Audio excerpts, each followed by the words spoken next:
In front of me is REALME 13 and today I would like to show you how you can select and delete multiple photos at once.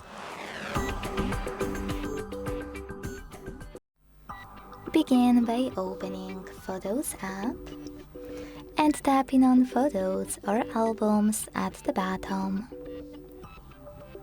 Now hold one of your pictures to get rid of, and to select multiple, hit Select All at the top right corner. To keep some of those photos, tap on the chosen ones, and to get rid of the rest, hit Delete button at the bottom right corner and confirm your choice in the pop-up. Thanks so much for watching. If you enjoyed this video, leave a like, comment and subscribe. Bye!